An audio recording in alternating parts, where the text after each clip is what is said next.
Yeah, so I'm not frozen. I'm actually making human movements. Yep. Okay, well then let's go. And then if we have a problem, Raquel, I heard your offer. Thank you. If that's where we have to go, we will. But let's see how long we can be technically competent and free of glitches. Good morning, everybody, and welcome to meeting number 5 of the House of Commons Standing Committee on Public Safety and National Security.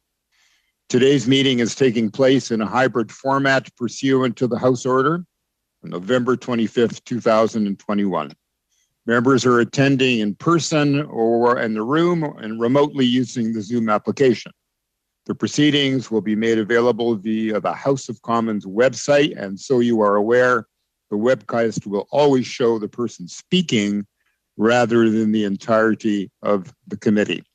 Given the ongoing pandemic situation and in light of the recommendations from health authorities, as well as the directive of the Board of Internal Economy on October 19th, 2021, to remain healthy and safe, all those attending the meeting in person are to maintain all of the distancing and all of the physical and appropriate mask wearing that you all know so well.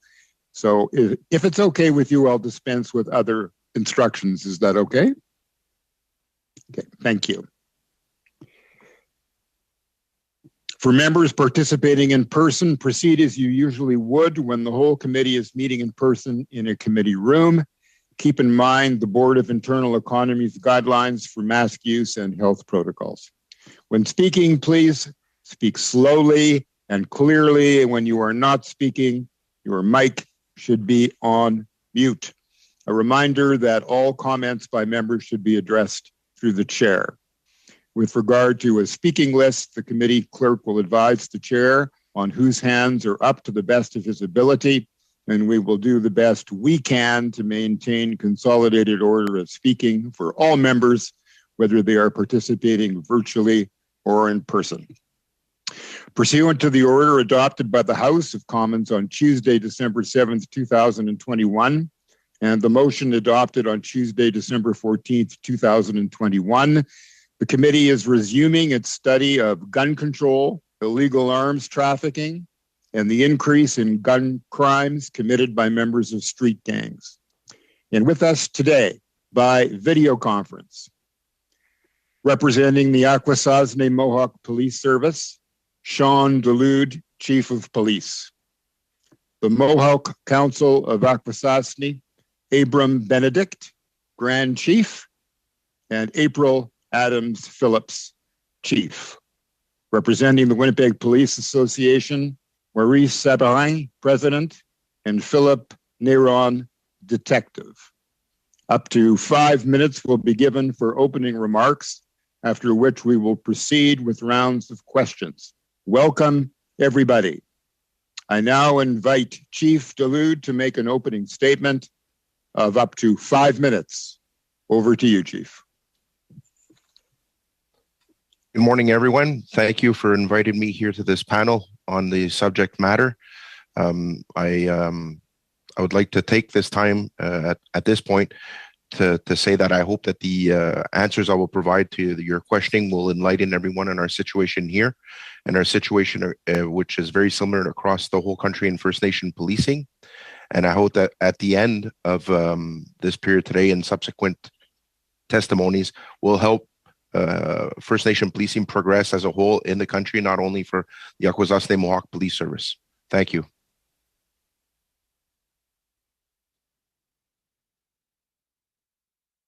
Thank you very much. And that's the extent of your opening remarks, Chief? Yes? Yes, it is. Okay, thank you. Grand Chief Benedict, I now invite you to make an opening statement of up to 5 minutes.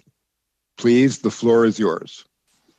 Absolutely. Well, Sego, good morning, and Yangoa to honorable members, Mr. Chair, for the opportunity to address you today. We bring greetings on behalf of the Mohawk Council of Akwesasne and the community of Akwesasne. Today, we'll present to the committee information about our unique community, the reality of the situation, and our efforts to keep Akwesasne safe. I am joined by Chief April Adams Phillips, a member of our council, and our Chief of Police, Sean Zalud. I'm going to ask Chief Phillips to begin our presentation.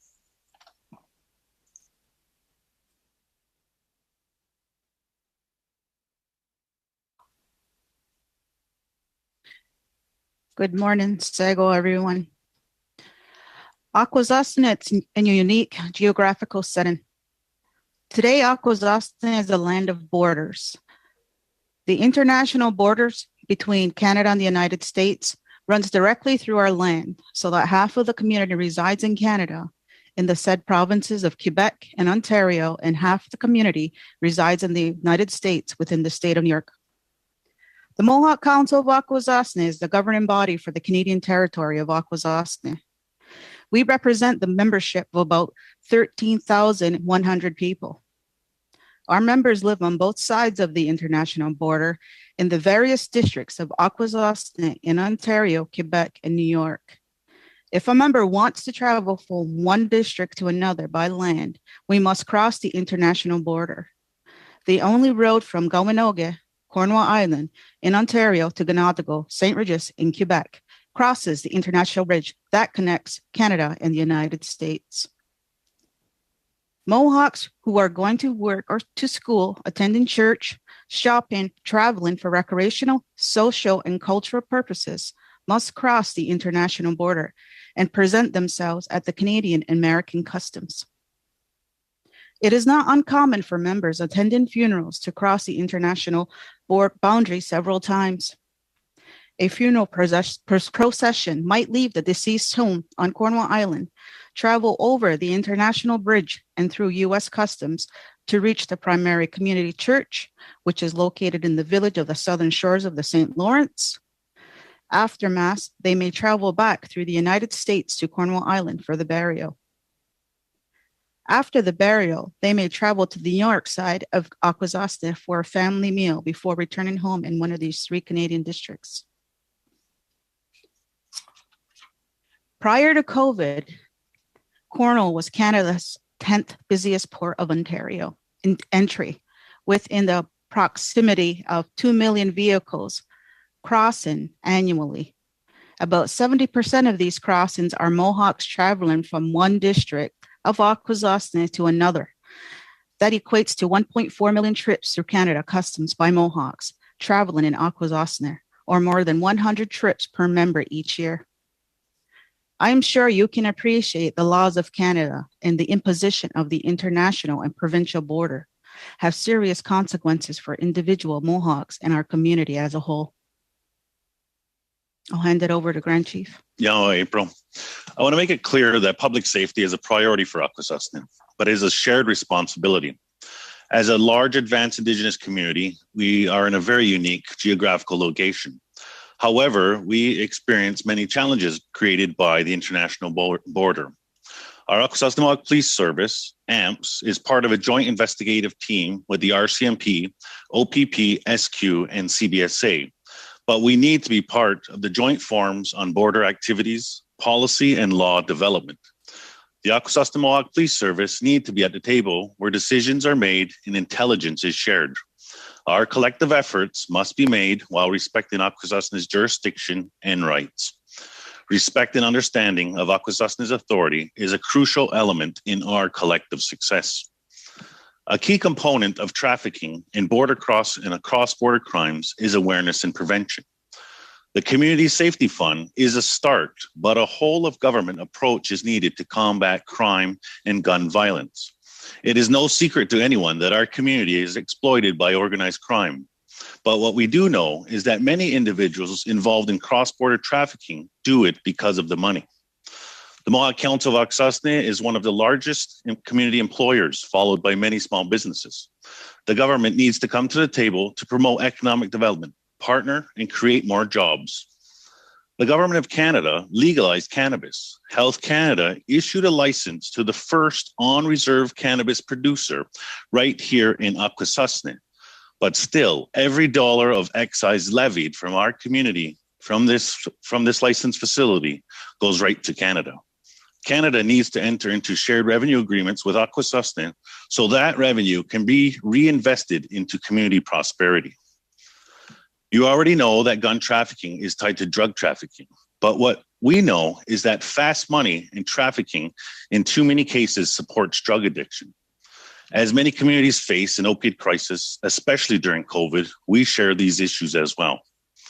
With the cycle of loss, crime, and addictions continue, organized crime and money being the fuel for exploiting our community.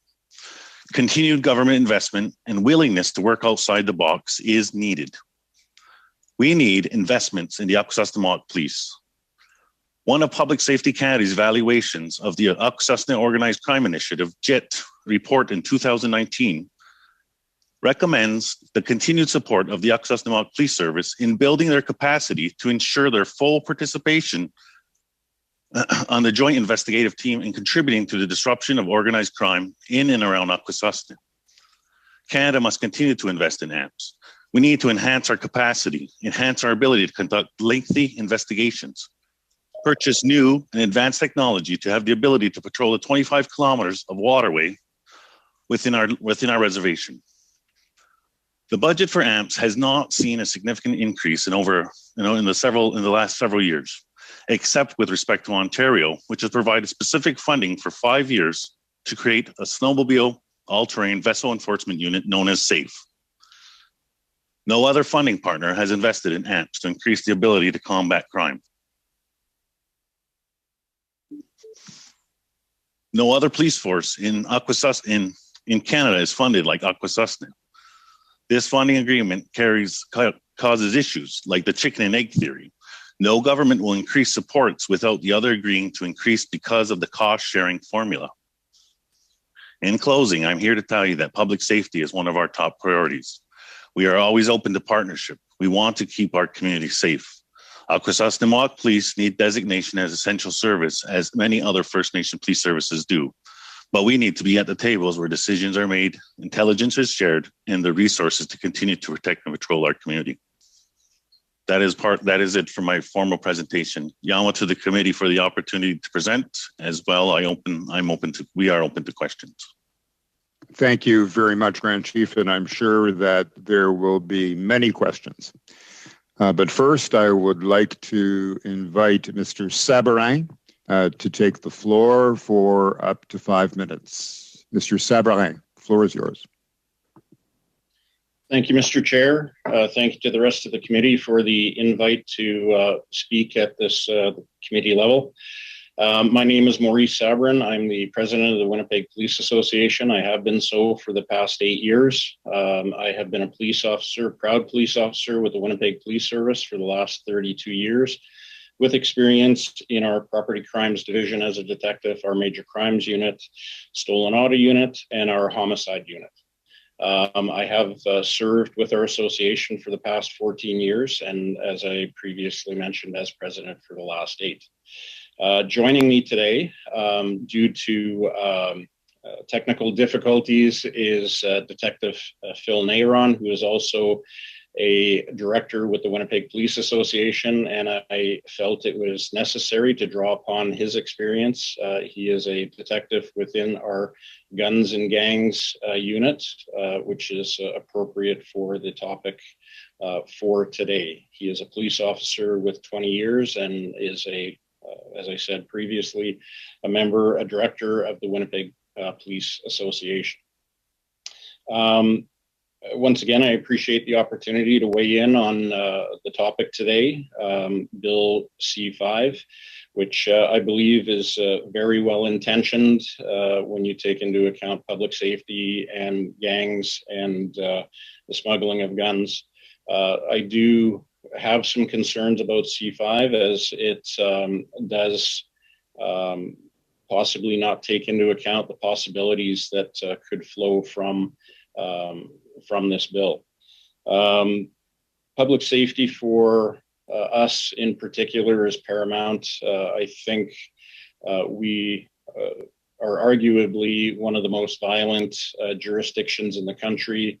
I would say probably the busiest per capita, per police officer, even though we are at the top of the heap as far as the number of police officers per 100,000 citizens. Gun violence is a daily occurrence in Winnipeg, and anything that we can do to weigh in on helping solve this problem is much appreciated. With the introduction of Bill C-5 and the proposal to remove minimum sentencing, I fear that that's going to have a negative effect to public safety here in Winnipeg. As a member of our property crimes unit and our stolen auto unit, I saw the benefits of intensive supervision as well as incarceration and members being of the criminal element being placed in incarceration and in remand. The other negative effect that we have already seen is the potential for the purchase back of illegal firearms.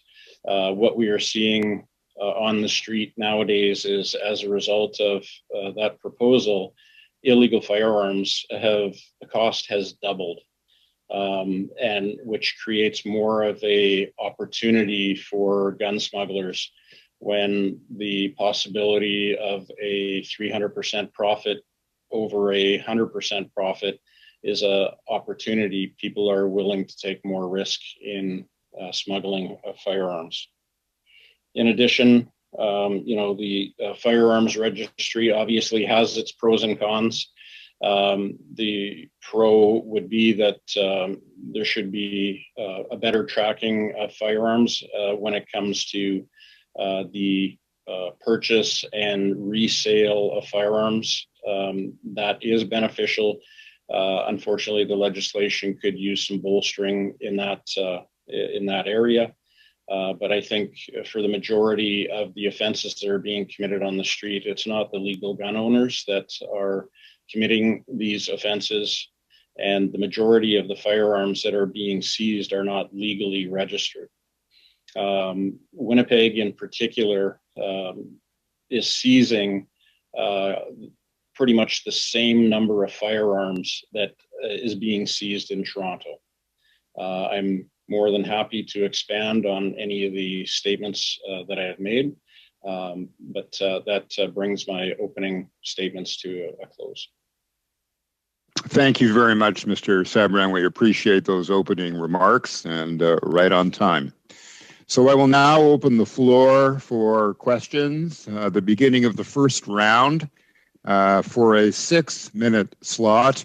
I would call on Ms. Dancho to begin this round of questioning. The floor is yours, Ms. Dancho. Thank you, Mr. Chair. And I'd like to thank all the witnesses for being here today. I think we have a really interesting diversity of witnesses. We have our Keystone Province in Winnipeg, a police on the ground, 40 years of experience. And then we have this very unique situation of the border. I didn't realize that Akwesasne borders Ontario, Quebec, and the United States. I knew it was the US and Canada, but I didn't realize there was also an interprovincial border there as well. So I can't imagine all of the red tape and bureaucracy you have to go through just to deal and make your community safer. So I look forward to asking you some questions, but I'm going to start off with our Winnipeg Police Association President, Sabran. So thank you very much for being here. I appreciate your opening remarks. And recently we spoke and we talked about this committee and gun violence and gang violence. And I also brought to your attention Bill C-5 that was brought forward. So I appreciate your thoughts on Bill C-5 as well. When we last spoke, you had mentioned that calls for service in Winnipeg, which we know is one of the most dangerous, unfortunately, violent crime capitals in Canada, that calls for service increased 45% in the last 10 years. Violent crime and property crime is up. In fact, you mentioned to me that this crime severity index for StatsCan had to increase their scale for Manitoba. We went above, I believe, the 150. It's now 161 was our crime scale. So we know very much on the ground in Winnipeg what it's like. And, my heart goes out to those in Montreal who are experiencing a lot of that same violent crime. You mentioned it was part of meth and drugs as part of that, but you also mentioned that it's you believe it may be the result of having the lowest incarceration rates in 20 years because so many factors play into this. So can you explain to the committee your perspective on that and how you believe incarceration and violent crime are connected? Yes, absolutely.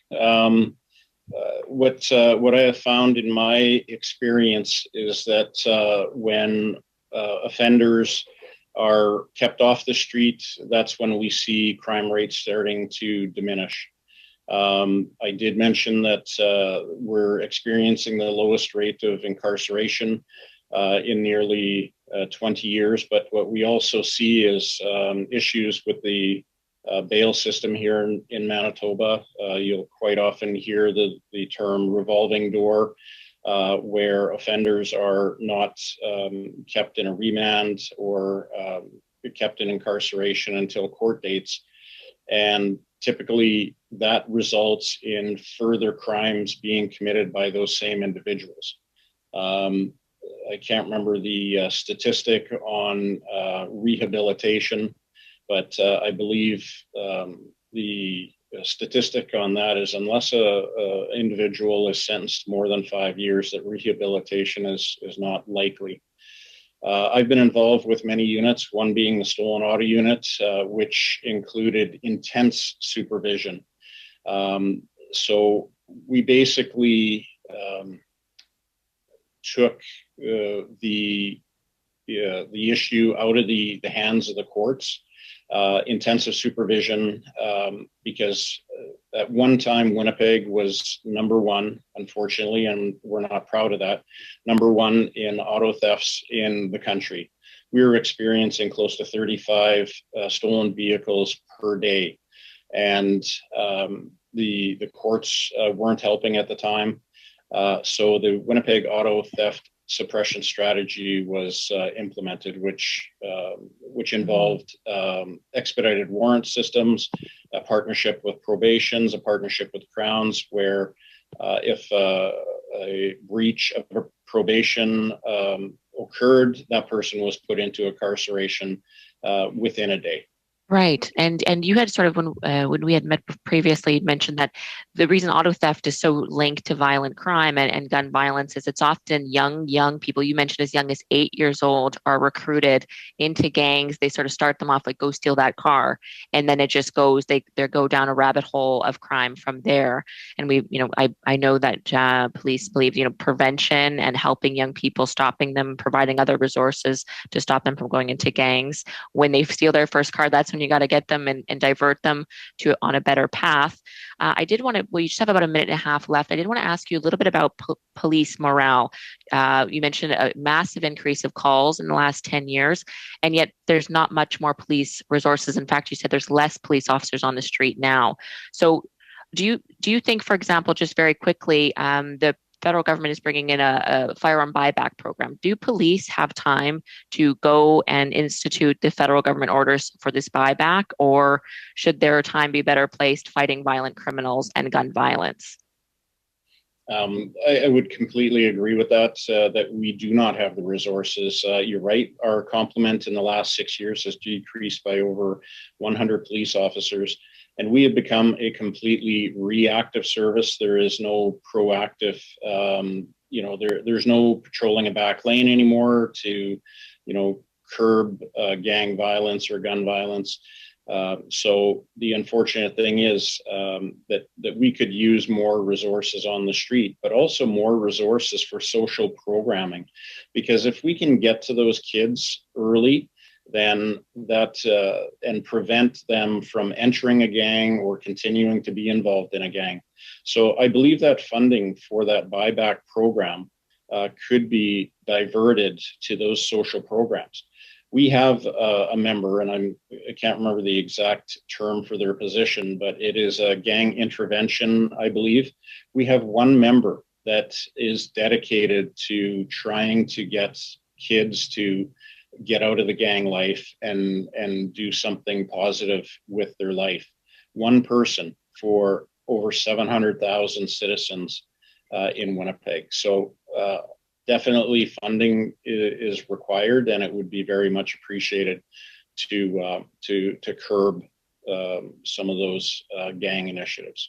Thank you very much. Thank you very much, Mr. Sabran. I appreciate the answers very much. Now I would like to turn the floor over to Mr. Chang, who will have 6 minutes to ask his questions. Mr. Chang, the floor is yours, sir. Thank you, Mr. Chair. Good morning, everybody. My question is directed to the Winnipeg Police Service. I'm a retired police officer myself, and I have concerns about the gangs and guns crime across our country. So the Winnipeg Police has a specific unit related to guns and gangs, and according to the Winnipeg Police, almost half of the gang members are under the age of 18. Could you speak about the work this Guns and Gang unit does and about steps that are being taken to address the alarming amount of young people involved in these gangs?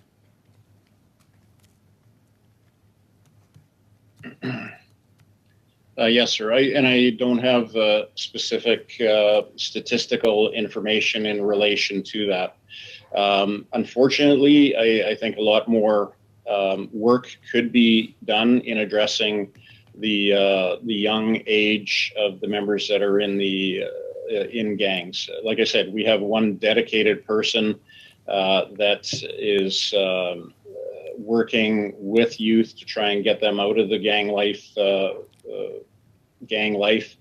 I think it's a very difficult task for that member, and we obviously could use more resources in that area. There are particular social agencies that member works with on a regular basis. I don't have the details on that, but I do know that they are working to curb that gang activity. The unfortunate reality of the Guns and Gangs unit is that they are dealing with a large majority of drug trafficking issues, illegal gun smuggling, like I mentioned before. For a service of our size and a population of Winnipeg, we are seizing as many illegal firearms as Toronto. So we have a definite issue here.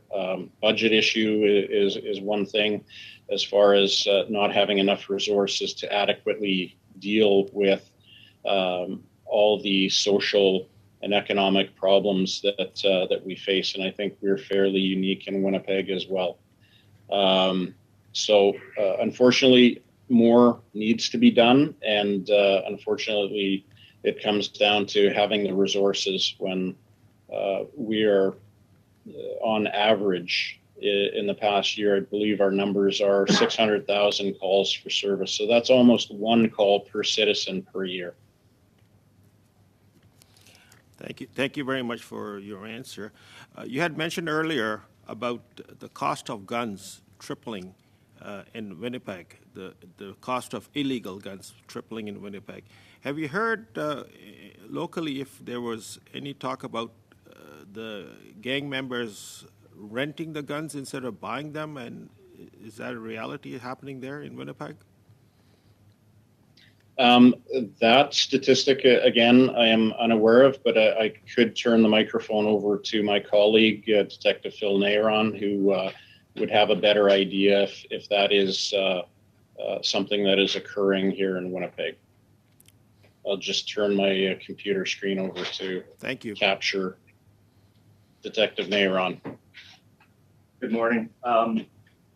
As for renting firearms, that's it's more of what happens is we're seeing a trend where guns are being used in different parts of the country, and through tracing we figure out that they have been used in crime, say in BC, and they come to Winnipeg. So they're almost cleaning their guns, and cleaning means they've been used in a crime.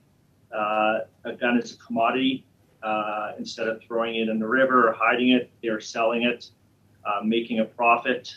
Gun prices, legal gun prices have at least doubled, especially handguns with ammunition.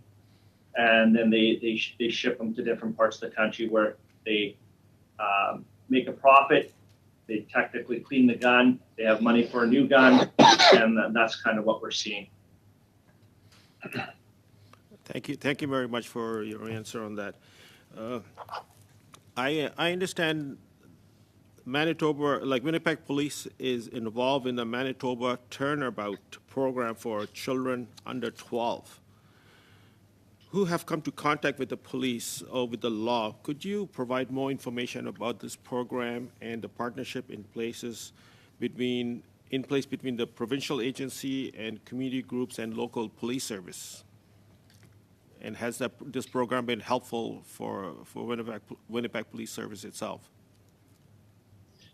Sir, unfortunately, I don't have any statistics on that. I do know we have a diversion program that was headed by the Guns and Gangs unit. That gang intervention individual was also tasked with the diversion, and that also included consultation with the provincial agency. But unfortunately, I don't have any statistics on the success of that program at this point. Well, thank you so much, Mr. Chang. You've got 8 seconds. What can you do with them? I was going to thank my former colleagues, like the Winnipeg Police Service, for their time and their information sharing with us. Thank you so much. Thank you. I would now like to call upon Ms. Michaud. Ms. Michaud, you have 6 minutes.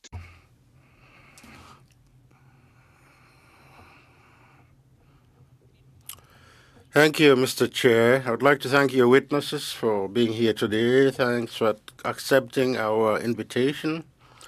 I will be asking my questions to Chief Adam Phillips. We're trying to share as much information as possible. You said you have a somewhat unique territory given its geographical location, and there have been so many reports in different media about this arms highway that exists. Traffickers can take advantage of that. So I was wondering, are you worried about the illegal arms trafficking through your territory? Are you worried about the safety of your community? And do you think you have the necessary resources to fight against this arms trafficking?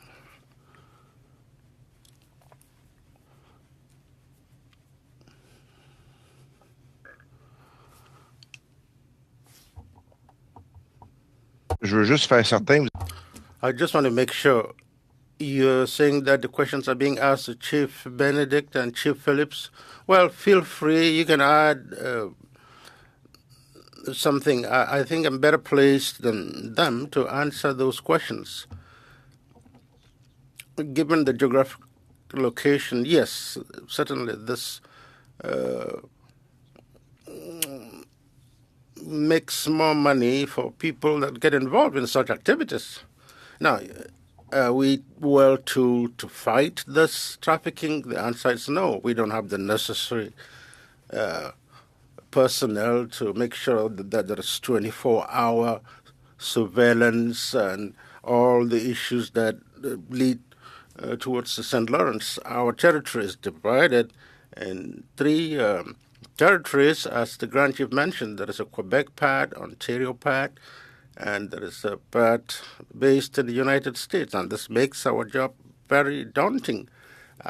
In the criminal code, it changes or may not change whether you're in Ontario or Quebec. But where the work gets really difficult is we sometimes have to cross across to the United States several times to answer service calls for just daily patrols.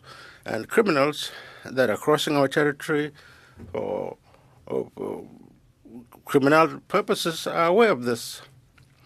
And when we get to the international border, the customs, there is only one customs post that allows us to come. Well, there are 2 actually. There is one in Dundee, another one in Cornwall. And beyond that, no more customs posts. We have 7 highways in the community that are not patrolled. For example, when we are tracking down a smuggler, once we cross the international border, we do understand what our limitations are. We can go beyond that. The criminals are also aware of that. So to answer your question, this makes our job more and more difficult because they are fully aware of these limitations. And with the St. Lawrence River that also separates our territory, it makes our work harder. We need a nautical patrol. We have had some assistance, and we've been able to make several seizures, and we've seized not necessarily firearms, but mostly drugs, narcotics, and illegal immigrants that are trying to come in or get out of the country. So I made a request only about a week ago to the MSP. We know that, as the Grand Chief mentioned, we have a bilateral agreement with Ontario that allows us to have a nautical patrol, but the monies provided by Ontario are not enough to allow us to have a 24-hour patrol. And I made an application to the Quebec Ministry of Public Safety. We are trying to come up with a bilateral agreement with Quebec so that we can have increased surveillance 24 hours a day, 7 days a week.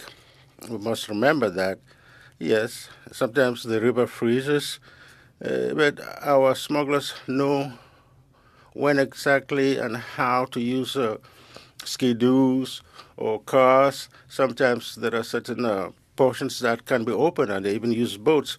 So it's not only the geography that makes our work very hard. The jurisdictions that govern us make our work very difficult. We are right in the center. We are bordered by the St. Lawrence River on the north, and to the south by the United States. So our jurisdiction as police officers ends once we get to the U.S. border. Yes, you said this makes your work difficult because your jurisdiction stops. You can't cross. But do you think information sharing, collaboration, other agencies, police services, is that enough to carry on doing your work? Even in these situations where you're limited, where you have to stop. Well, I just gave you some concrete examples. I said we have to stop there, but beyond that, upstream and downstream, to answer your question, that is the issue of information sharing, intelligence, criminal intelligence sharing. And we are part of different groups. I think it's the English acronym for Integrated Border Enforcement Team. We are not part of the enforcement role in that team. We're concerned with sharing criminal intelligence. Recently, we applied to be part of CISO, the Criminal Intelligence. I can't quite remember the acronym, Criminal Intelligence Service of Ontario. That's the acronym. We applied to be part of that because some of the investigations we've carried out to allow people involved in arms trafficking to be caught. It starts with criminal intelligence. Seconds, I'd appreciate that. Thank you. Donc, pour assurer une réussite, just to make sure that we can fight this scourge, the start point is criminal intelligence. Thank you very much. For the last slot in the opening round, I will turn to Mr. McGregor, who will have 6 minutes. Mr. McGregor, over to you. Thank you, Mr. Chair. Just before I get to my questions, I just want to inform committee members that I want to read a notice of motion into the record. So the notice of motion is going to be as follows: that the committee invite representatives from GoFundMe to appear as soon as possible to answer questions regarding security measures the company has in place to ensure the funds are not being used to promote extremism, white supremacy, anti-Semitism, and other forms of hate, which have been expressed among prominent organizers for the truck convoy currently in Ottawa, including A, how the company prevents the use of anonymity to funnel money to extremist groups, B, what measures are in place to prevent foreign funds from being used to support these views, and to the subgroups that have expressed an intent to put in place their own undemocratic government, and C, what measures and assurances are in place to ensure the $1 million that has already been released is not going towards promoting any of the forms of the aforementioned unacceptable views and activities. So, Mr. Chair, that's the notice of motion that I put on the record. I understand that it would require unanimous support or consent of the committee for this motion to be moved today. And I think given the displays of anti-Semitism and harassment we have seen over the past week in the city of Ottawa, and some of the extremist behavior. I was wondering if my colleagues would give unanimous consent for me to move this motion today and to have a quick vote on it. Is there unanimous consent in the committee to approve this motion? Let me ask if there are any members who are opposed to the motion to raise their hands. Chair, I just have a question. I'm not voting Yep. either way at this time. I'm just asking a question, if I may. Go ahead. I'm just not clear on the procedure. I know in committees prior, when motions have been brought forward, it was deemed out of order when it wasn't to do with the committee at hand. I recognize this is a pressing, timely issue for the NDP and for all Canadians, but I also recognize that Ms. Michaud's study is on the table right now. There are committee witnesses who are, difficult to get their time since they're very busy. So I'm just wondering if the clerk can weigh in on the technical procedure side of this, and if it's better left to the end of this meeting or when we can address this. From previous experience, I know that these types of things have been ruled out of order. So if you can just enlighten us in that regard, please. Clerk, would you please let us know about whether this motion is in order? Certainly, Mr. Chair. It's a notice of motion, so it's not related to the topic of the day, but Mr. Alistair can read it into the record, and he can give a notice of motion. The motion cannot be debated today unless there's unanimous consent. This can be done now or later at the discretion of the committee. Is there unanimous consent that the motion be debated now? Let me ask if there are any members opposed to that by a show of hands. Yes. Madame Michaud. Oui, merci, Monsieur le Président. Yes, thank you, Chair. I think it's unfortunate that we are wasting time with other witnesses here that have taken time to come here. Maybe we need to take time to get into the motion, understand it. Can you hear me, Mr. Lloyd? Yes, okay, fine. Yeah, maybe we should take a moment at the end of the committee meeting to discuss that. Unanimous consent, clearly, to deal with this motion now. So we will proceed. We have witnesses who are lined up to answer questions. Mr. McGregor, it is your slot, so I would turn the platform back to you and ask you to pose your questions, please.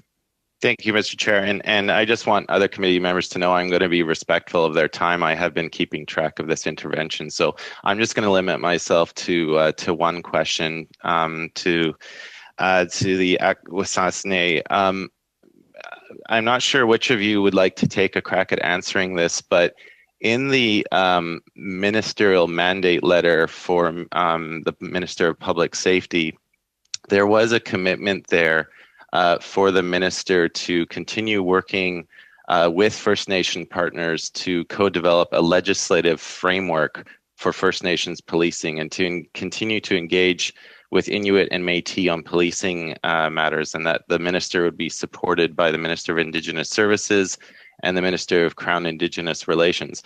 Now, I know your nation is quite far ahead of many First Nations right across Canada, so perhaps you have some insight on what that legislative framework could look like, or what you would like to see as first steps in developing it for nations right across our country. Thank you. I can take that. Well, we obviously open to code development and legislation, but more particularly in our community, there has to be recognition of our jurisdiction and authority, because what happens in our jurisdiction is that there's two provincial boundaries. So what in other legislation, it devolves the authority or legislative authority to the provinces. And what happens in our community is, depending on what part of the community you're in, it may be under Ontario legislation or Quebec legislation. And police services, if it's devolved to the provinces, in one part of the community will determine how you react as a police agency, and the other part will be completely different because it's in Ontario and Quebec. So there has to be special considerations in any legislation, even outside of police services, that considers cross provincial boundary communities like ours. Mr. McGregor, you've got about 10 seconds. And you're on mute. I'll leave it at that, Mr. Chair. Thanks so much. Okay. Thank you very much. We now move into the next round of questions from members of the committee. And with 5 minutes to open up the round, Mr. Lloyd. Can you hear me? Oh, good. Yes. And the floor is yours, sir. Go ahead. My mic wasn't working earlier. I was frantically trying to get back online. You're loud and clear. Loud and clear. My first line of questioning is for the Akwesasne First Nations, the police, and the chief, of course. I mean, would you say that, when communities are, the people in communities are economically stable, high employment, prosperity, when they're socially stable, when we have strong families, strong community attachments, low substance abuse issues, would you say these communities are less vulnerable to, organized crime like intimidation or bribery or things like that? I would say yes, absolutely. As I said in our opening remarks, that many people take to organize or take to crime, cross-border crime, because of the money that can be made. And when there is less opportunities, that means that they're looking for ways to support themselves that are outside of social supports. And absolutely. And are you currently getting that economic development support from the federal government? Like you sort of talked about that in your testimony. We need greater opportunities within our community. And believe me that we're challenged by the location of our community as well on an economic front as well, because again, in some industries, you're regulated by, external legislation. And depending on where you are, that can make a determination on what makes sense and what doesn't. Now, we've seen the current federal government has put forward a plan, it's estimated to cost possibly over $1 billion for a gun buyback for legal gun owners. Would that what could $1 billion do for border communities, particularly Indigenous border communities? Like what could $1 billion do to be effective in disrupting organized crime in your communities? Well, ultimately, we need more boots and technology and equipment to be able to continue to keep our community safe. What I can say is that in any of these commodities, whether it be guns, people, drugs, it's not grown, it's not manufactured, it's not coming from here. They're coming from somewhere else, which also means that there's a lot of enforcement agencies that it's going through their jurisdiction as well before it comes through our relatively small but large community. So we get a lot of bad press saying it's coming through here, but also at the same time, there's 8,800 kilometers of Canadian border. And not everything is coming through here. I can assure you that. Certainly. And I guess this will help me transition to the Winnipeg Police Force. I thought it was very interesting where you're saying the profit margins for, moving illegal guns, say handguns, have grown, and we're looking at 300% profits. And when these profits increase, laws of supply and demand, people will take riskier and more creative activities to get these firearms. What are do you guys know what the top avenues, how are these guns getting smuggled? Like we heard yesterday or Tuesday that trains are a big vulnerability, marine ports of entry. Where are you identifying how these guns are getting into Canada? Mr. Sabourin or Duluth? As for us here in Akwesasne, obviously there's no rail service. So we're looking at either by land or by water. So those would be the two main entries. And as I said earlier in French to the previous question I received, once the St. Lawrence freezes over and then the winter, they will move commodities, whether it be weapons or drugs or humans, by snowmobile over the frozen waters. Winnipeg Police Service, how are you identifying how these guns get across the borders? Train, personal vehicles, drones? Yes, sir. My colleague advises me that it's mainly by land. As mentioned before, 8,800 kilometers. But more specifically, we know it's either by land or by sea, but what are the means or the methods that they get over the border? I don't have the answer to that specifically, but I could probably turn it over to my colleague, Detective Neyron. I'll just turn the camera over to him. Hello, good morning. My understanding is going to be through, a lot of it comes through vehicles through the border, smuggled, either personal, truck truck. Pardonnez-moi, Monsieur le Président, on peut pas avoir. Unfortunately, we cannot hear the gentleman. He's not using a microphone with a headset, so the interpreters are saying they can't interpret him. Vous êtes sur mute, Monsieur. You are on mute, Mr. Chair. Sabourin, I'll switch back to you. You were saying there's an economic, like the costs. I feel like if we get more creative at the border, we can really disrupt a lot of guns. But then we're going to be turning those profits from 300% to 500% to 1,000%. So what can we do to sort of disrupt that supply and demand incentive to get guns over the border? What would be your recommendations? Mr. Lloyd, we're going to have to wait for that answer. We're out of time, unfortunately. Thank you. Colleagues, we have only 2 minutes left in this hour. So I'm going to ask Mr. Zuberi, who is next in line in this round, to keep his intervention to 2 minutes, and then we will move to the second tranche of witnesses. So, Mr. Zuberi, with that limited time, the floor is yours.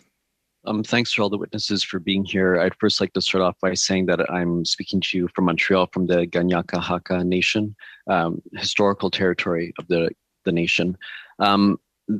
I'd like to just ask one question to Mr. Sabourin. You talked about the gang intervention and being severely under-resourced. Only one person who is actually working in that area, in that domain. Do you think that there is a critical need to expand that aspect of work within the police service in Winnipeg? Yes, sir. Absolutely. There's a need to expand that unit, the individuals that are involved in particular gang unit. We do have school resources that deal limited, a very limited aspect with the gang members. Any gang members that approach our school resources would be referred over to our gang intervention individual. But as I said before, one individual that is too little. Thank you. I want to ask a follow-up. Is there an awareness of the uniqueness of Indigenous and non-Indigenous activities that we're dealing with in this study? Is there an awareness of that? Are you guys locally implementing that awareness?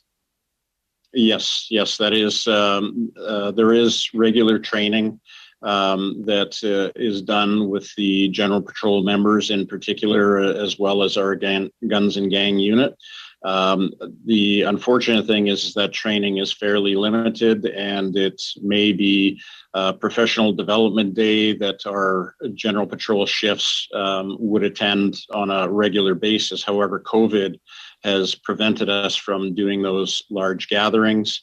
But ultimately, we do need more resources in helping some of these individuals get out of gang. I hear that there's a need for more sensitivity training around issues relating to indigeneity and helping people leave street gangs.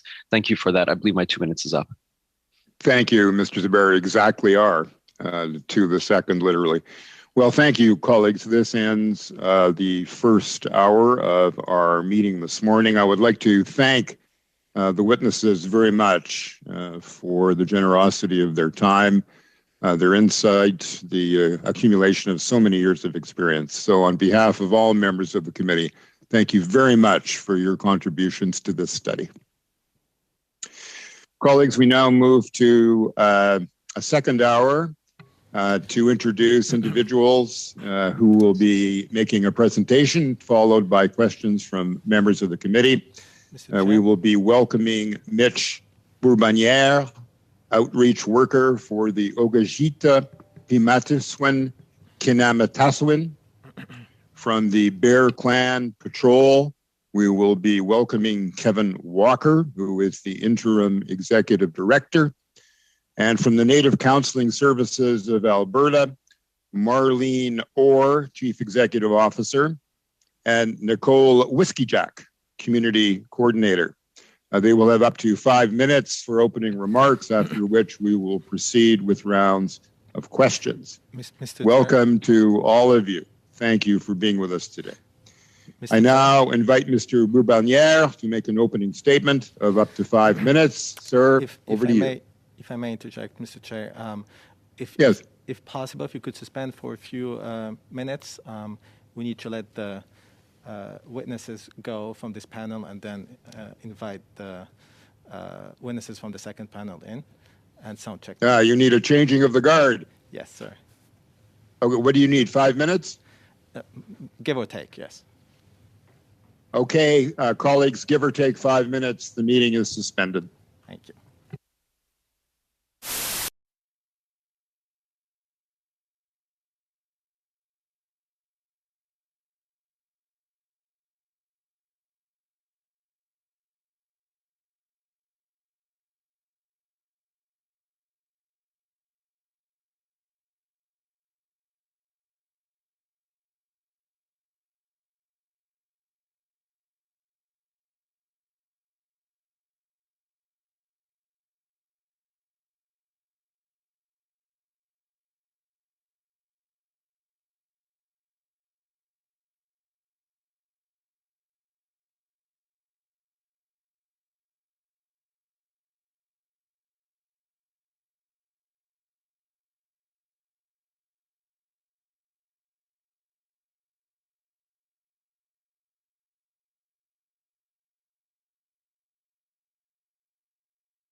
to the committee and to the witnesses who are joining us for the next most of an hour.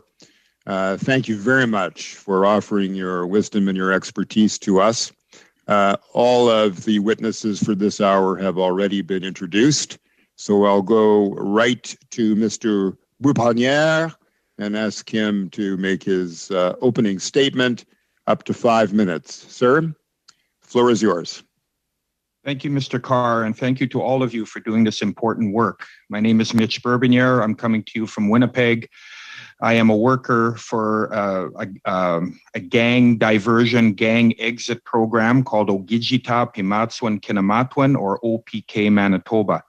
I've been doing this work for 35 years. I'm also honored to be on the call with my colleague Kevin from Bear Clan.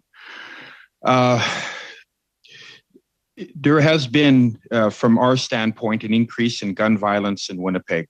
The participants I work with describing having used long guns and altered long guns, as well as homemade guns, replica handguns, and handguns. But by far, the most prevalent is long guns that have been used either in their current form or in an altered state. Guns are needed to carry out the drug trade. They're needed for protection. They're needed for intimidation, failure of payment, hostile takeovers, retribution, payback, and retaliation in the drug trade. Anyone in Winnipeg can purchase a firearm illegally, much the same as you would be purchasing illegal drugs. My understanding is that guns are manufactured mostly in the United States and smuggled through our 2 provincial borders and the American border. My strong opinion is to put money and resources into law enforcement to concentrate on smugglers and the gun trade. Also, to pour more money into and resources into groups like the Bear Clan and OPK Manitoba, who are doing the work of helping people exit that gang life. And that is my comments for today. Thank you. Thank you very much. And I appreciate those comments. Now I would like to invite Mr. Walker to make an opening statement of up to 5 minutes. Mr. Walker, over to you, sir. Thank you, Mr. Chair. Good afternoon. My name is Kevin Walker. I'm the Interim Executive Director for Bear Clan Patrol, Inc. Our organization was formed in 1992 and has since grown from a single chapter in the North End to 4 chapters in Winnipeg and many out throughout the province in Canada. Our mission is to provide a constant visible presence on the street, addressing the conflict with non-violent interventions, promoting and providing safety, empowering our women, youth, elders, and vulnerable sectors of our community. And as many of you know, Winnipeg is home to the largest urban Indigenous population in North America. This population is concentrated in the inner city, where there's a high rate of poverty, homelessness, addiction, mental health issues, exploitation, and intergenerational trauma. All these ingredients that fuel the topics that we are to discuss today. Since forming in 1992, Bear Clan Patrol Inc. has maintained its core mandate as a community-based organization while evolving to meet the ever-expanding needs of the community. Some of our initiatives worth noting are food security program, youth patrol, missing persons, and our involvement working in tandem with the Winnipeg Police Service and working relationships with the Canadian military in regards to natural disaster situations and search and rescue assistance. Our food security program saw 400 hampers hand-built and delivered to community elders, families in need, members with mobility issues, and some of our city's most vulnerable.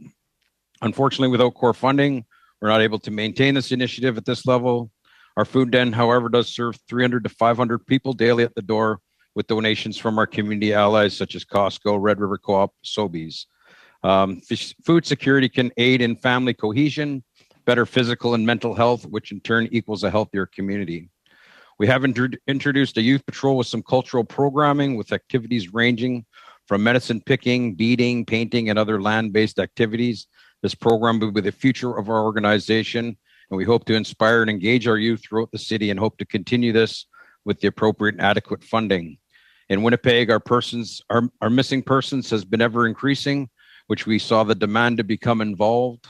We have had great success in this initiative and have formed a solid working relationship with the Winnipeg Police Service, sharing information to better serve the families of the missing.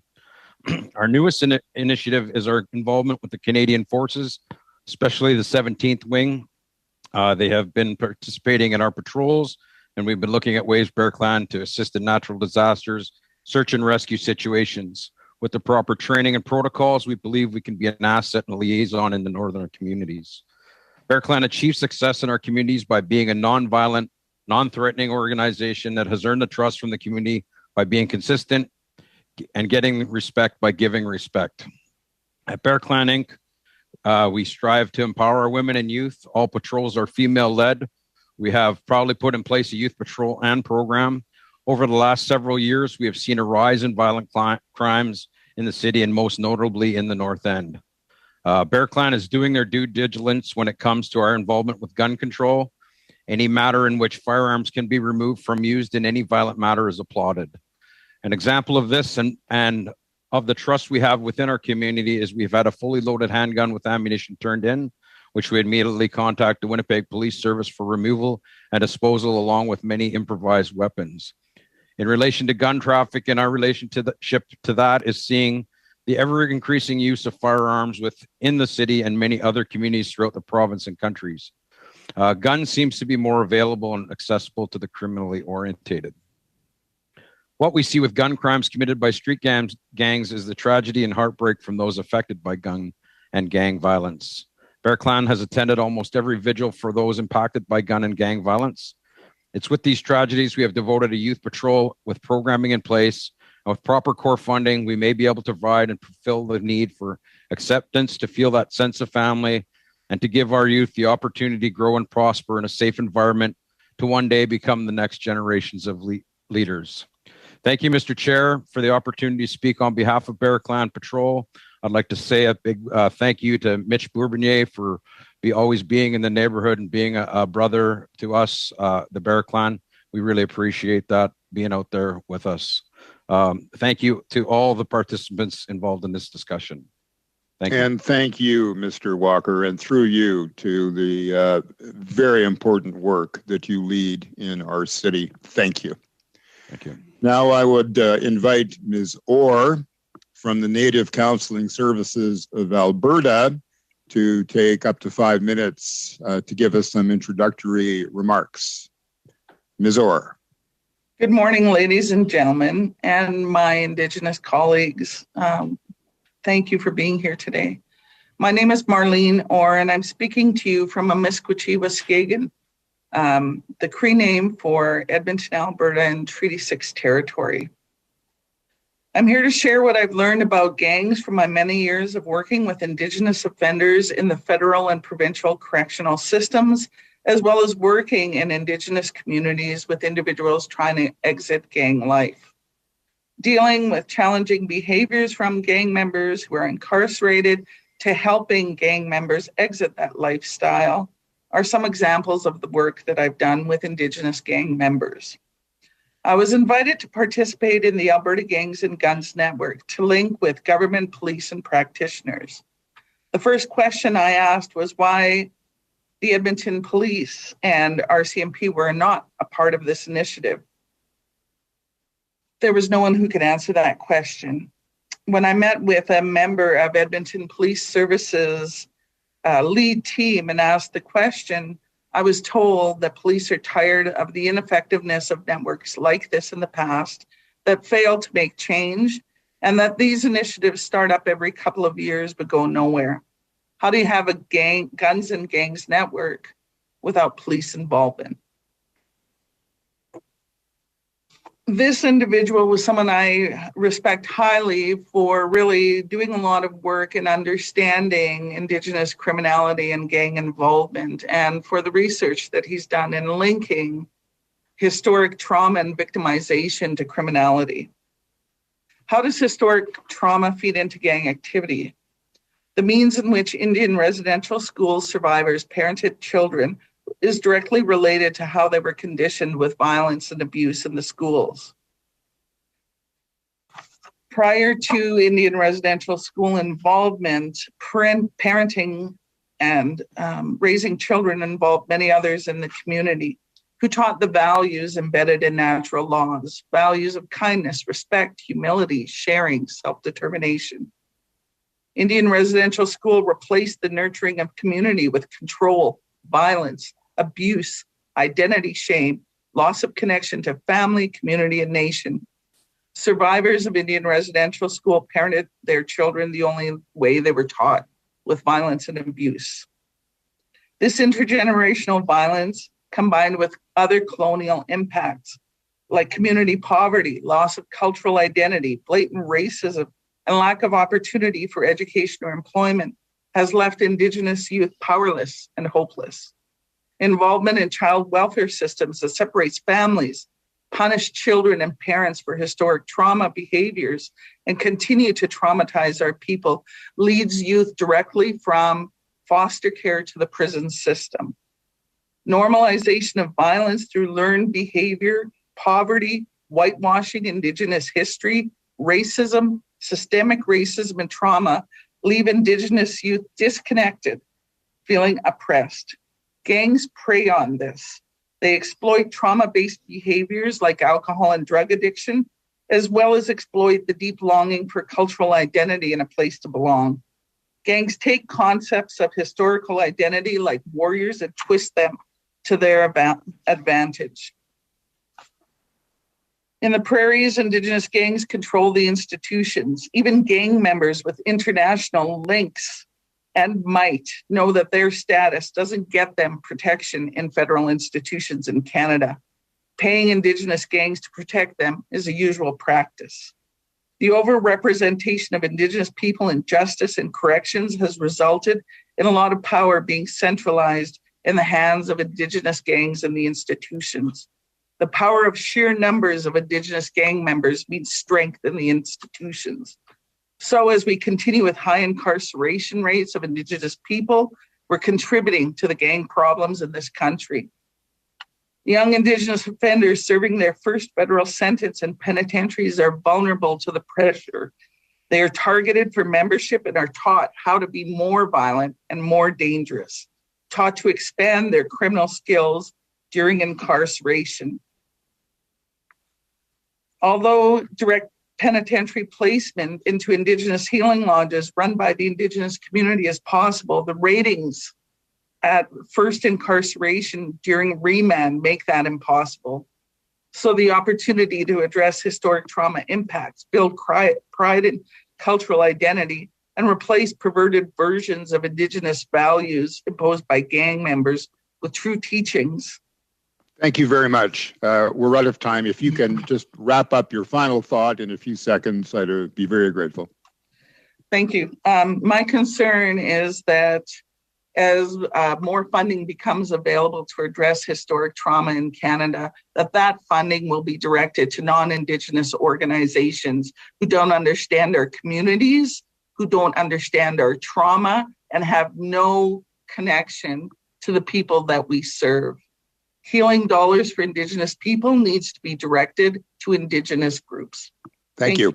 Thank you very much. Now we'll move into a round of questioning.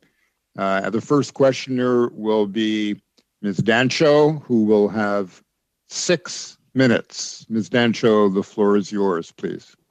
Thank you, Mr. Chair, and thank you to all the hardworking witnesses for the incredible work you're doing to adapt to the needs of your community and fill the gaps from current government institutions and programs. I greatly admire the work that you're doing very much, so thank you for making time for us for this study today.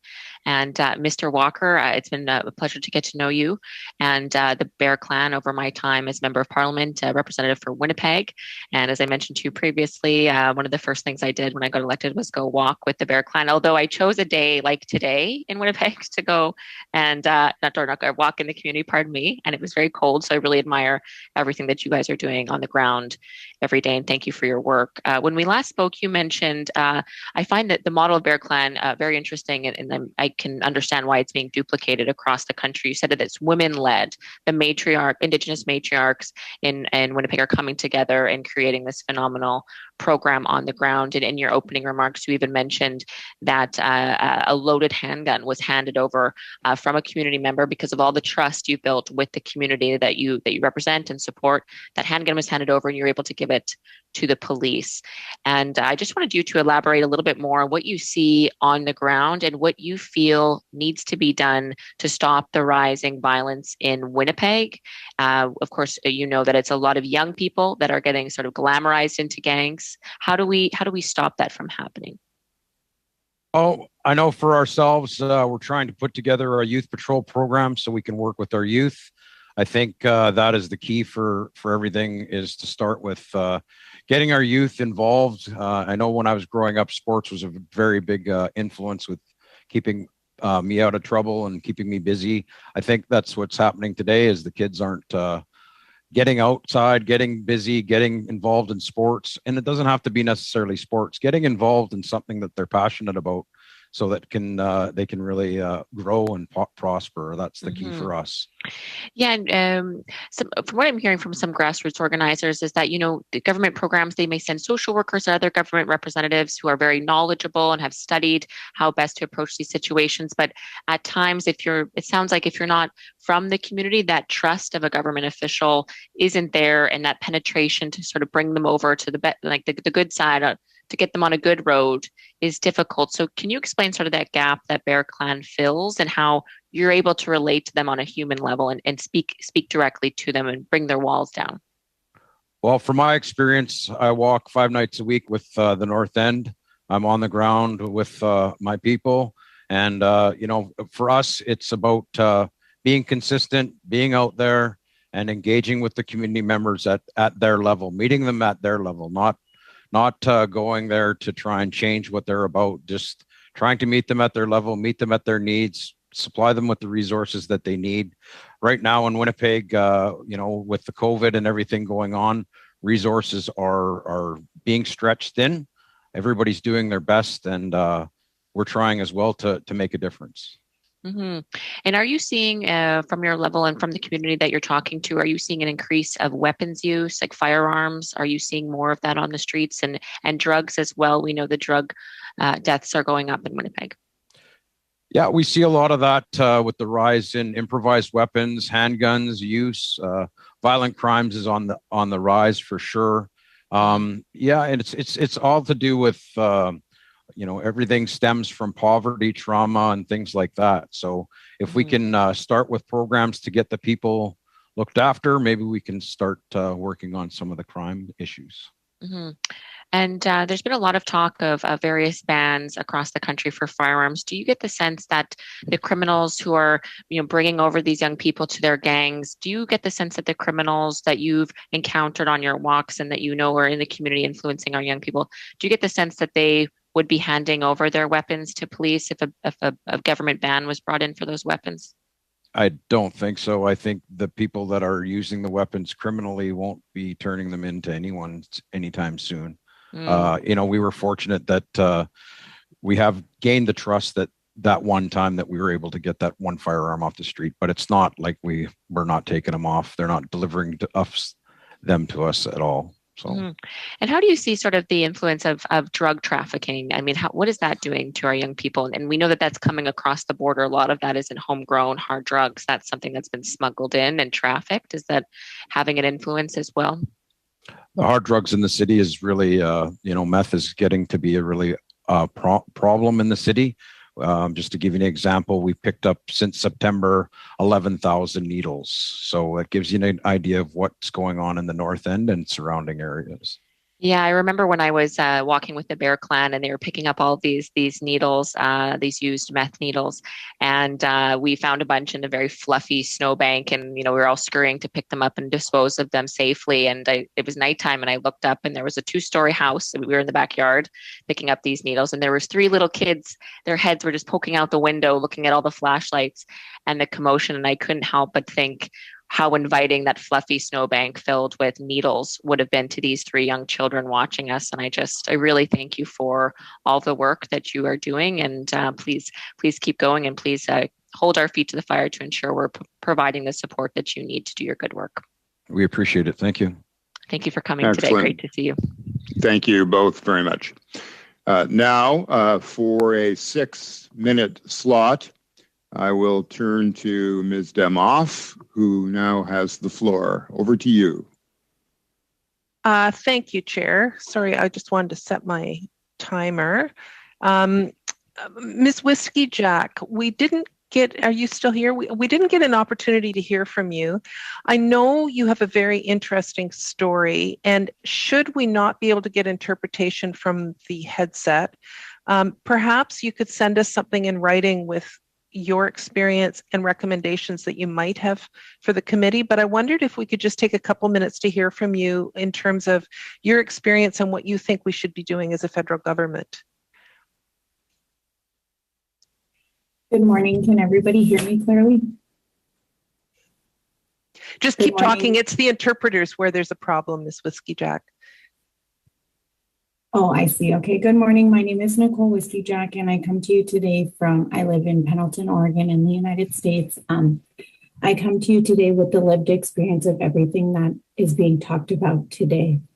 So at about 18 years old, I grew up with lots of trauma in my life. So my mom died when I was 14. My dad passed away when I was 16. I have 3 younger brothers. I had to raise those boys to be who they are today. And so I come to you with all the lived experience of everything that's being talked about today. I was basically manipulated by a high-profile gang member when I was 18 years old. Got pregnant with a child, had the child, was involved with so many different experiences that I've never experienced in my life: drug dealing, gangs, violence, shootings, all of that stuff that's being talked about. When I was 18, obviously my parents had passed away. I had no guidance, never experienced being an adult, basically having to be a parent to my younger siblings, and experienced everything that's been going on and what the whole conversation is about today. During that time, I committed lots of offenses, been to jail, first-time offender, ended up in prison, got a 5-year sentence. I mean, but that doesn't define who I am today. And so this is a topic for me that's really tough, because nobody ever sees the lived experience. People talk about their story and share it with these types of people who are wanting to listen. And so I really appreciate all the work that's been done by everybody, and all the ears that are listening, because most of the time, all the Indigenous children's complaints and all the help that they need always falls on deaf ears, and nobody ever listens. And so the topic always comes back to, why is Indigenous children doing this? Why is this happening to Indigenous children? Why is this? Why is this? But it all goes back to piggybacking off what Marlene said, residential school. You know, a lot of Indigenous children don't have the trust with the police service anywhere in their community, because they know that the police service came and took their parents away, took them to residential school. They've never seen them again, you know, all of that stuff. And so how do you build that trust between Indigenous children, Indigenous communities, and Indigenous people if that's the relationship you've built and you've had since the 60s scoop, since residential school, since, you know, all of those children have had a lot of trauma in their life, and historical trauma, and nobody has ever been there to help them deal with it or give them the tools they need to deal with it.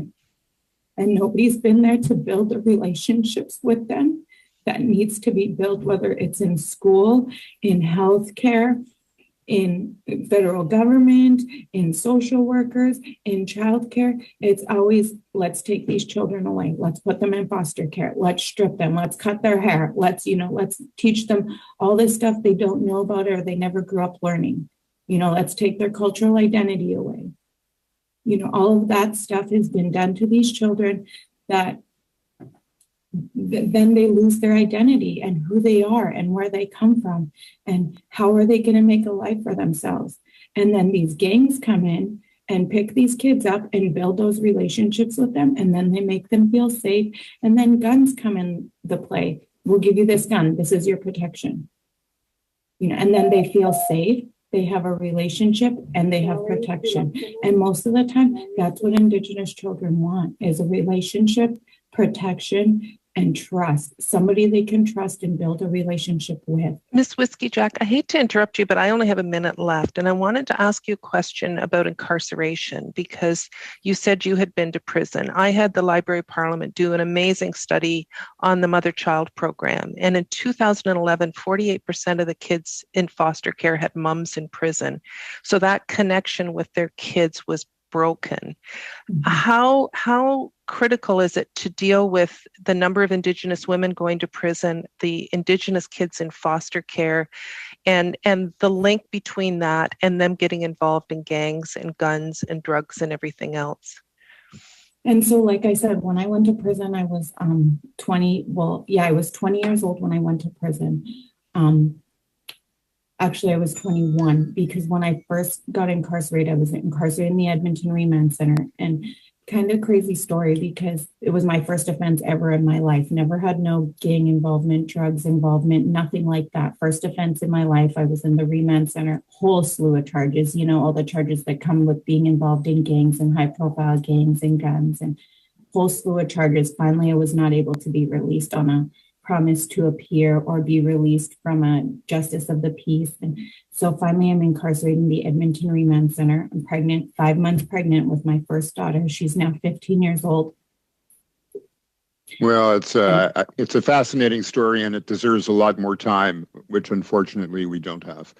I hope there will be other occasions for us to hear more from you, Ms. Whiskey Jack, because these life experiences are absolutely vital. And thank you very much for sharing yours with us now. And I'm sorry we don't have more time. Then we move to Ms. Michaud. You have a 6-minute.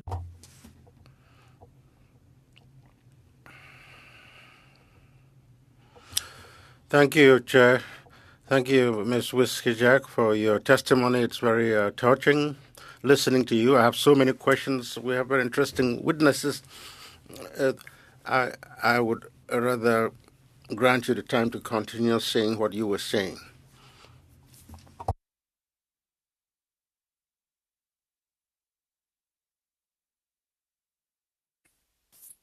So, Ms. Whiskey Jack, this is an opportunity for you to continue, so please go ahead. And so while I was incarcerated, the first thing that was happening when I was pregnant with my daughter, I was 5 months pregnant. I eventually was sentenced. And while I was pregnant, incarcerated, the goal of the police service and everybody around me was to apprehend my baby as soon as she was born. And so because I was smart about everything, I had everything in place so that when my daughter was born, that she would go home with my family and my family only. And so today she lives with me, obviously, because I got her back when I was released from the penitentiary. She was there to pick me up with the people in my family who looked after her. But just for that, like, there was no system set up so that she would go with family. It was immediately children's services. Let's take her away. Let's get her. She's gang members' children. She's a gang member's baby. Let's get her and take her away. Like, there was no system in place. There was no resources for anybody to come to visit me while I was incarcerated to say, what do you want for your child that's unborn? Where do you want your child to go? It was nothing like that. It was my own smarts that gave me the intuition that said, I do not want my daughter to be involved in children's services. I do not want my daughter to be in foster care. I do not want my daughter to be stripped of all her cultural identity. And so that's what I did. And so I set it up so that my younger brother would then take her home from the hospital when she was born. And that's what happened. Vous sentiez you felt you didn't have sufficient resources, you were not well accompanied today. Have you seen any improvement? I've listened to the other witnesses here representing organizations that really assist the community. Have you seen any change? And do you think the government should invest more? It's such a broad issue, arms trafficking and the involvement of gangs and all that activity.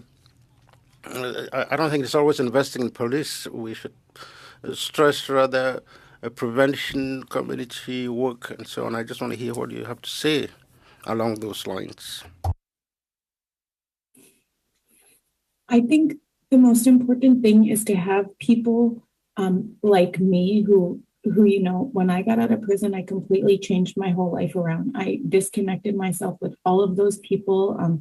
Like I said, my daughter's 15 years old now. We obviously moved to the United States 5 years ago, and she has never had any direct contact with her biological father, who's probably, I mean, so sorry to say, but he's probably still in jail up there somewhere, living the same old gang life, you know, distributing guns and drugs and violence. And I guarantee you nothing's changed with him because he's done it his whole life. And I haven't talked to him in 20 years, but I would say having people like me with the lived experience that have changed their life around, present to people and let them know and help, let those kind of people help bring light to the real issue that is happening. I know, like, when I talk to people and I tell them, like, even my daughter goes to Pendleton High School. She's an honor student. She just got an award yesterday for being the best for first semester in advanced leadership. And so I guarantee you, if she did a presentation at her school and said, when I was born while my mom was incarcerated, nobody would believe her. Like, they would think she's lying.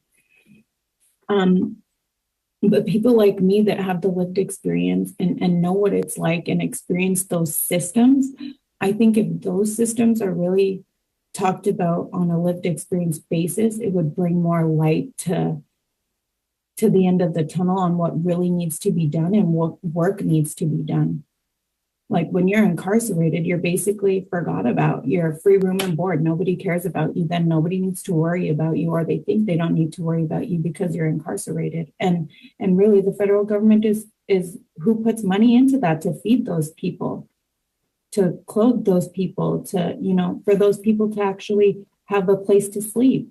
And oftentimes, some people who are living on the streets and in those kind of lives, that's why they get caught up with gangs and violence and drugs, because a lot of the times that's their safe way out. Is they think, well, if I commit a crime and I end up in jail, well, then I have a place to sleep, I have a place to eat, and I don't have to worry about this. And some people do those things because then finally they're able to focus on themselves and get the help and the resources they need.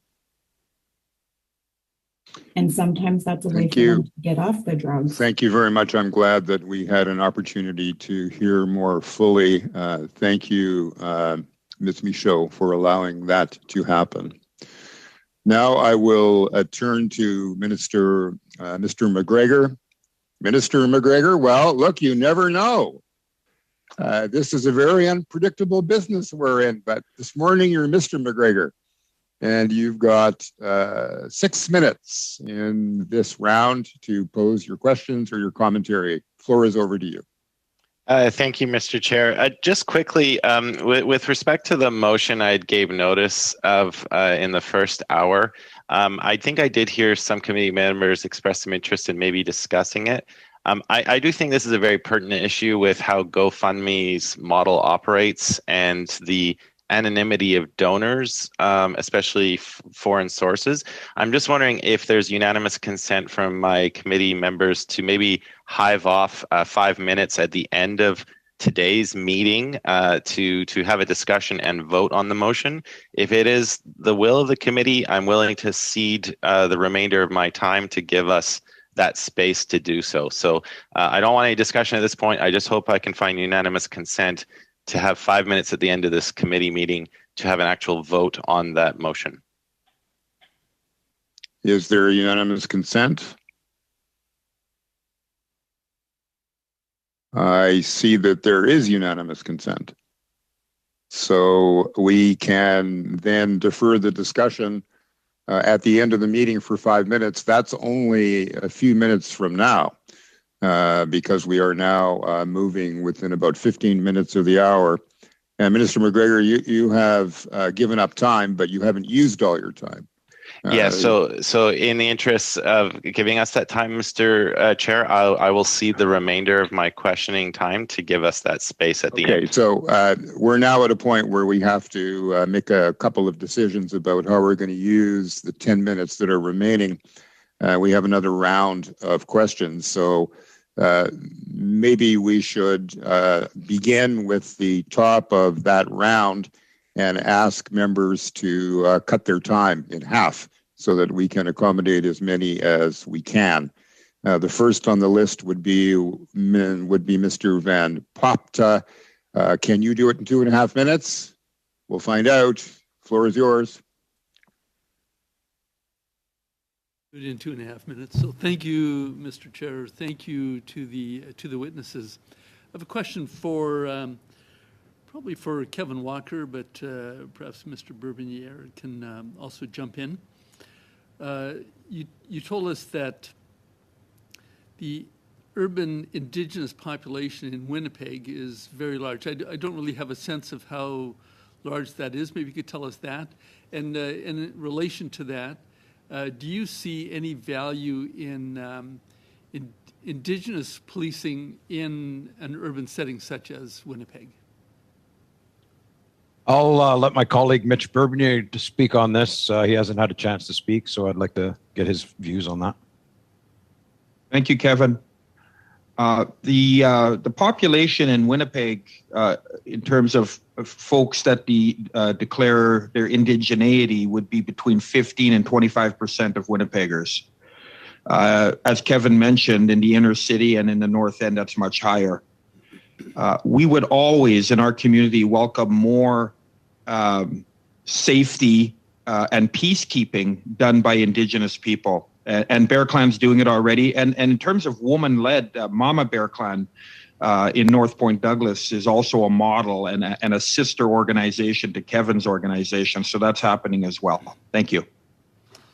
Good, thank you. So Indigenous, like we've heard quite a bit about Indigenous policing and the value of that.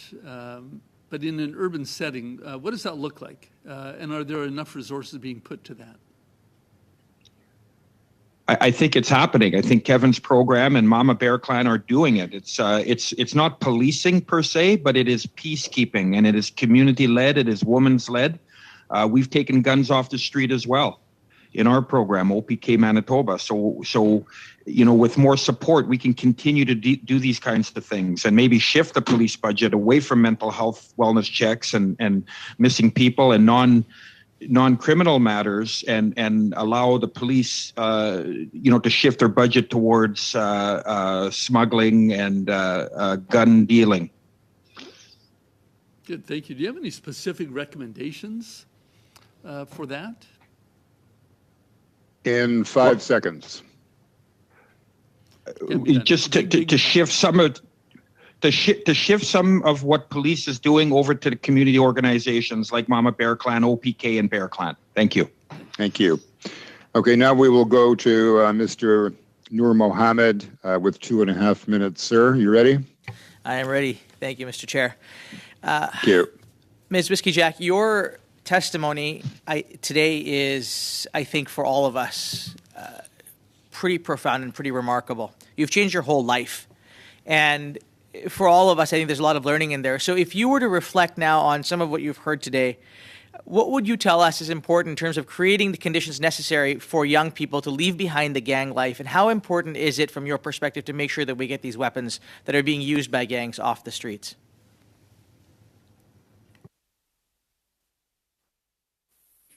I would say the most important thing is to educate youth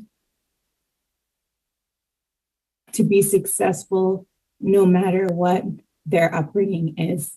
Like a lot of children I deal with, even in the program I work for right now, I'm the community coordinator for the iLaunch program, and it's Indigenous Project Launch, Linking Actions for Unmet Needs in Children's Health. That's the program I work for. And a lot of the times I see exactly everything that I've been through in my life with my siblings happening. And so I always give the tools and the resources to all of the families that I work with on where they can go to get the help. And most of the time I'm an advocate for them, and I need to hold their hand, because a lot of the times, like Marlene said, you don't get that nurture, you don't get that love, you don't get that support to do those things. And so just having somebody to advocate for you, to talk for you, to have that safety and that accountability that somebody is going to be there and somebody's going to follow up and follow through with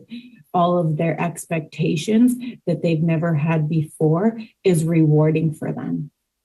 And a lot of the times, that's how gangs pick up children in those situations, because most of the time they're in foster homes and they're not getting the love, the nurture, the respect, the cultural identity that they expect to get. And a lot of the times that's kind of just, for Indigenous children, that's instilled in them. Like they're just born with that. It's not something that they get or that is that's an advantage for them. And a lot of the times, like my children, we're a powwow family. We travel all over Canada and the US and everywhere to do powwows, to sing. My husband, he's a singer, well-known singer. He produces albums, powwow music, round dance music, and like that cultural identity is tough for them, and it's taken them a lot of places. Mm-hmm. Thank you very much. Very difficult testimony to hear, but absolutely essential for our broader understanding of the issues that we're faced with. Ms. Michaud, 2.5 minutes, over to you. Thank you, Chair. I would ask a similar question that I asked Ms. Whiskey-Jack earlier to the other witnesses, maybe Mr. Bourbonnier first. I would like to hear you talk about the necessary funding to fight illegal arms trafficking and also criminal activity linked to street gangs. I think we can invest more in police services. Organizations themselves can work together more, but we have to, first of all, find out why people, young people especially, want to acquire these firearms. We must question these. And what do we do to make sure that the demand drops? So the community, prevention, social services, what do you think of that? Thank you, Ms. Michaud. I think it's twofold in terms of money and resources. We do need law enforcement to be supported in suppressing smuggling and lowering the amount of guns coming into our territories. On the other hand, we need as much, if not more, resources to do the work that Ms. Whiskey-Jack is calling for. We're trying to do that work. We're doing our best to do that work in programs like OPK. Kevin runs a youth bear clan. Those youngsters are not joining gangs. They're joining a good gang, his gang, our gang. So way more resources for youth to do this work. Thank you. Merci. Peut-être que Monsieur Walker. Thank you. Maybe Mr. Walker could do a follow-up. Do you think organizations such as yours should have more funding?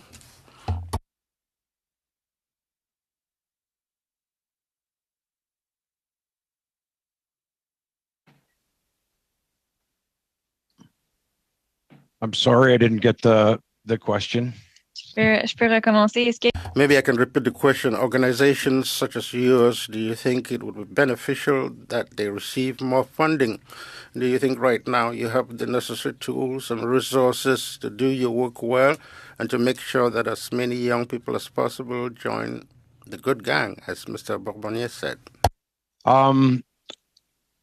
From what I understand, it's not coming in as interpreted, so I'm not understanding the language. Kevin, Miss Michaud was asking if you would require additional resources to do this good work of turning youth lives around. Definitely. Thanks, Mitch. Definitely. We've started a youth program now where we've incorporated land-based ideas and teachings, and I think that's part of the key to get youth involved versus being part of gangs and things like that. Okay, thank you. Thank you very much. I'm sorry that we're so stretched for time. This is just the reality of having to be loyal to a schedule. Okay, so now let's go to Mr. McGregor, who gave up time to pose questions in order to deal with this motion. So the floor is yours, Mr. McGregor. Point of order?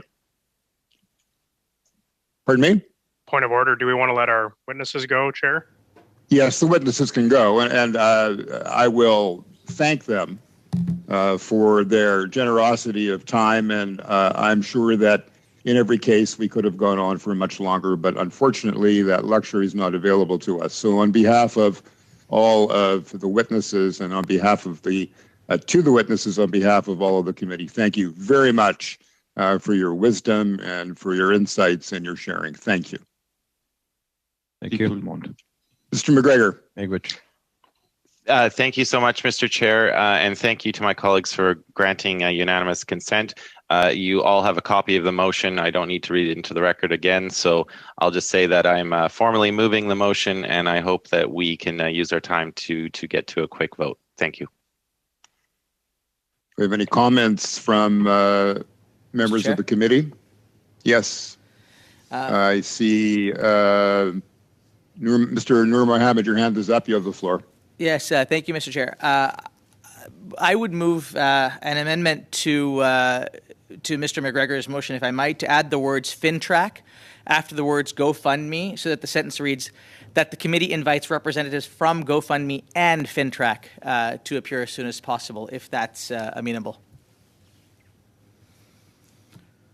And what is the wish of the committee? I see a hand up from Ms. Michaud. It's just to debate the motion, but I think Mr. McGregor was saying it's an amendment. It's a friendly amendment. A friendly amendment. I kind of forget the French expression for that. Should we debate that? Or okay. Sorry to interrupt you, Ms. Michaud. The debate right now is on the amendment. Okay, I agree with the amendment, so no problem. Debate is on the amendment. So do we have agreement that the amendment should pass? I see unanimous consent that the amendment passes. Let's move to the motion itself. Are we ready to call Mr. Lloyd? Just a question, Mr. Chair or Mr. McGregor. I'm not sure if it's in the motion, but when do we propose to have this this meeting, should this motion pass? If I can just answer quickly, Chair, I'm happy to have an organizational meeting in the future to determine that. I think I just want to put this on the committee's docket. Okay, so we'll do this sequentially. The next step is to deal with the motion itself that's been put forward by Mr. McGregor. Who on the committee is in favor of the motion? Mr. Chair. Mr. Chair, there's discussion still. Right. And well, but not much. We're running out of time, so let's do that. Who's got the hand up? Mr. McKinnon, do you? Yes, I'd like to make a further amendment that we are able to expand the study at a later time as well. There's an amendment to have the freedom to study it further at a later time. Do I have agreement? Does the committee agree that that is a reasonable amendment? Ms. Dancho? Chair, while I don't disagree with the friendly amendment, I don't believe it's in order. Clerk? It is actually in order. We went back to the motion. The first amendment was voted on. All agreed. So we went back to the main motion. We started the debate, and Ms. McKinnon moved a new amendment to the motion. So it is in order. Correct. Pardon me, but doesn't he have to read where he would insert that? Okay. Mr. McKinnon, do you know where you would insert the amendment in the main motion? I'm happy to leave that up to the clerk, but basically I'm asking that the motion be amended to leave it open to the committee to expand the study at a later time. Why don't we agree to put that at the end of the motion? That's probably where it makes sense. So add to the end of the motion that this study be expanded at a later date. Okay. Do we have a consensus among members around the amendment? I do have a question about it. No, we don't have consensus. Madame Michaud, I see your hand and that you're shaking your head no. No, No, I'm fine. I agree with the amendment. I just didn't have time to debate before these amendments were tabled. I just had some logistics issues to raise, but I understand that Mr. McKinnon's question would mean we will have time to debate when that meeting will take place, how many times. Is that the intent of the amendment? Yes. I believe that's the intention of the amendment. Mr. McGregor, you're comfortable with this? Yes, sir. Mr. Chair, the wording of the motion says to invite them as soon as possible, and I'm open to having the expansion at the end as per Mr. McKinnon's amendment. And I think Mr. Lloyd also wants to intervene. Mr. Lloyd. Thank you, Mr. Chair. I'm just concerned about, when we're saying unclear language, at the organizational meeting, it can be discussed whether we need 2 meetings, 3 meetings, however many meetings. I just think it's kind of nebulous to put in the motion in itself that, this motion can be expanded. I mean, it doesn't seem like a very professional way. I've never seen a motion worded that way. So I would just I would support the original motion with the FinTrack amendment, but just let the organizational meeting determine how many meetings is going to be necessary for this.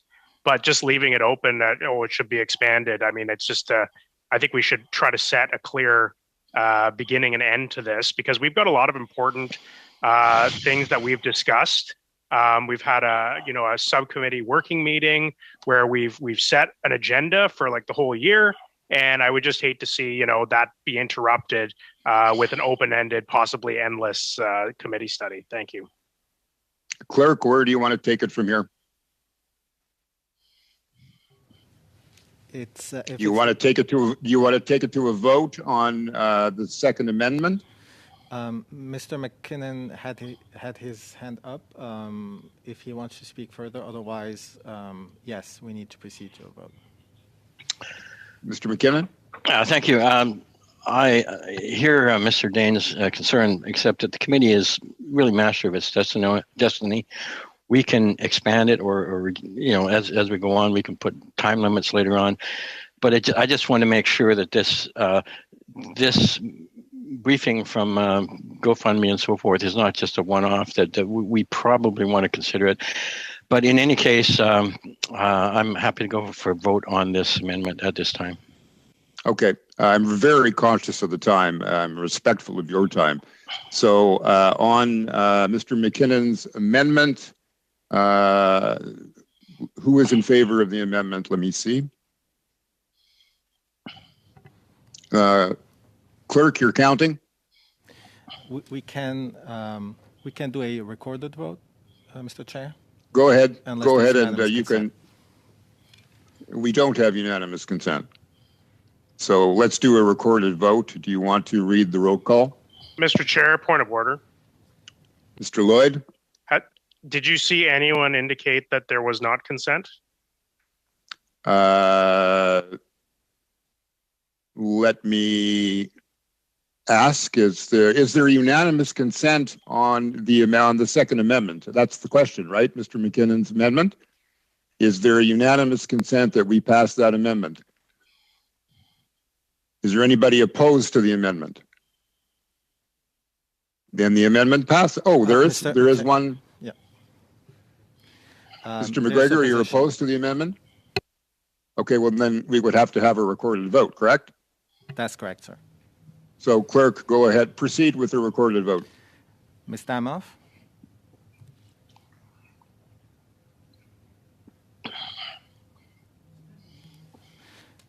Ms. Damoff? Sorry, yes, I was on mute. My apologies. Mr. Chang? I vote yes. Mr. McKinnon? I vote yes. Mr. Noor Mohammed? I vote yes. Mr. Zubairi? I vote yes. Ms. Dancho? No to the amendment. Mr. Lloyd? No. Mr. Shipley? No. Mr. Van Papta? No. Madame Michaud? Contre. Mr. McGregor? No. Mr. Chair? Yeas pour, 5-5, nays contre, 6-6. So the amendment does not pass. Yeah, it does not. Okay, then we move to the motion itself. Is there any further debate on the motion, knowing that we have virtually no time, and we could then move to a vote? No, Chair, point of order. Point of order. Sorry, just so everybody doesn't think I've disappeared. My video was completely stopped and I can't get it back on, but I am here. Thank you. Just going off. Is that you, Mr. Shipley? Yeah, that is me. Sorry. Yeah, we can hear you loud and clear. Yeah, so it does have sound. It's a blank square and I cannot get my video back on. We'll make sure that one way or another your opinion is recorded. So the main motion is in front of us with an amendment. So do we have consent to approve the motion as amended? And can I just request a recorded vote, Mr. Chair, please? Clerk? Yes, Mr. Chair. Would you please administer the recorded vote? Yes. Ms. Damoff? Yes. Mr. Chang? Mr. Chang? Yes. Mr. McKinnon? Yes. Mr. Noor Mohammed? Yes. Mr. Zubairi? Yes. Ms. Dancho? Yes. Mr. Lloyd? Yes. Mr. Shipley? From the dark square, yes. Mr. Van Papta? Yes. Madame Michaud? En faveur. Mr. McGregor? Yes. Mr. Chair, yeas pour 11, nays contre 0. Excellent. Okay. It's very clear what the will of the committee is. Thank you very much, Mr. McGregor. And that completes the work of the committee this morning and for this week. I look forward to Tuesday and Thursday of next week. By the way, it's my hope to be there in the flesh. I don't know who else intends to be in Ottawa next week. That's my plan, depending on the way things go. So I will entertain a motion for adjournment. All in favor? We don't vote on that, do we? So everybody will know that this meeting officially, and you can see my gavel. Thank you, everybody. Meeting is adjourned.